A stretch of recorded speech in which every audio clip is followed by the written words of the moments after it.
Subscribe कीजिए हमारे YouTube channel को और बेल आइकन को प्रेस कीजिए ताकि हमारी वीडियो का लिंक सबसे पहले आप तक पहुंच सके और ज्योतिष संबंधी सभी जानकारियां आपको मिलती रहे। नमस्कार दोस्तों, स्वागत है आप सभी का हमारे इस यूट्यूब चैनल पर। आज हम बात करेंगे षठ तिला एकादशी के बारे में, जो कि आने वाली 14 जनवरी दिन बुधवार को पड़ेगी।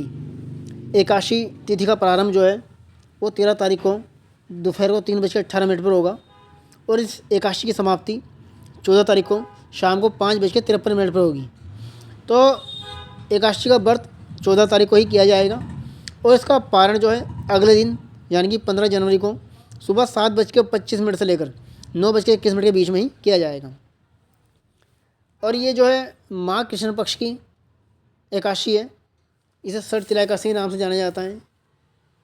षठ तिला यानी कि तिल का दान का महत्व है इस दिन। षठ माने 6 और तिला माने तिल। तो भगवान विष्णु जी की तिथि है एकादशी और दान का बड़ा महत्व कहा गया है, क्योंकि हर महीने 2 एकादशी आती है, एक कृष्ण पक्ष की तो दूसरी शुक्ल पक्ष की। और सभी एकादशी का अपना अलग महत्व होता है। हर महीने 2 एकादशी, साल में 24 एकादशी हो जाती है। तो भगवान श्री हरि विष्णु की कृपा पाने के लिए सबसे उत्तम दिन है। इस दिन व्रत करने से लोग अपनी मनचाही मनोकामना पूर्ण कर सकते हैं और साथ ही जाने अनजाने में यदि आपसे कोई पाप हुआ हो तो वो भी माफ़ हो जाता है। कहते हैं कि भगवान विष्णु का ध्यान करने से वैकुंठ धाम में भी प्राप्ति होती है।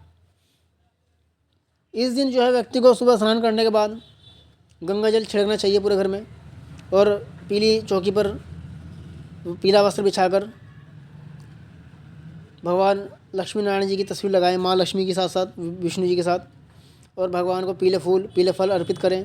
भगवान के सामने धूप दीप करें और भोग लगा दें। इस दिन दान का बड़ा महत्व है, क्योंकि षठ तिला एकादशी है तो तिल का दान का बड़ा महत्व इस दिन कहा गया है। तो तिल का दान जरूर करें और अपनी योग्यता के अनुसार किसी दाम्पत्य ब्राह्मण को, यानी कि जो पत्नी के साथ आए, उसको घर बुलाकर भोजन कराएं।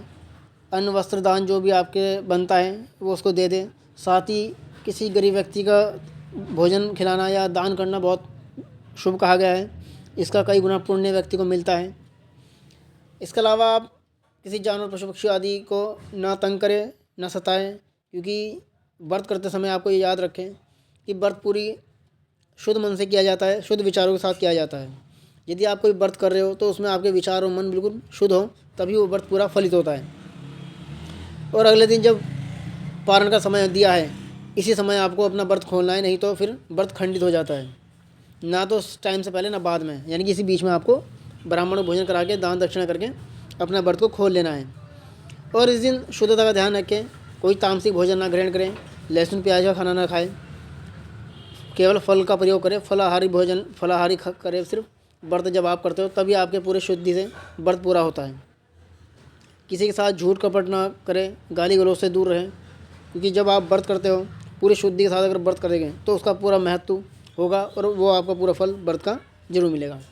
और अब की बार 23 साल बाद ऐसा हुआ है कि षठ तिला एकादशी पड़ रही है और मकर संक्रांति भी इस दिन है 14 तारीख को, क्योंकि इससे पहले भी सन 2003 में एकादशी पड़ी थी। तो अब 23 साल बाद पुनः एकादशी पड़ी है, तो ये अपने आप में एक अद्भुत संयोग है। ऐसा कई वर्षों में एक बार होता है।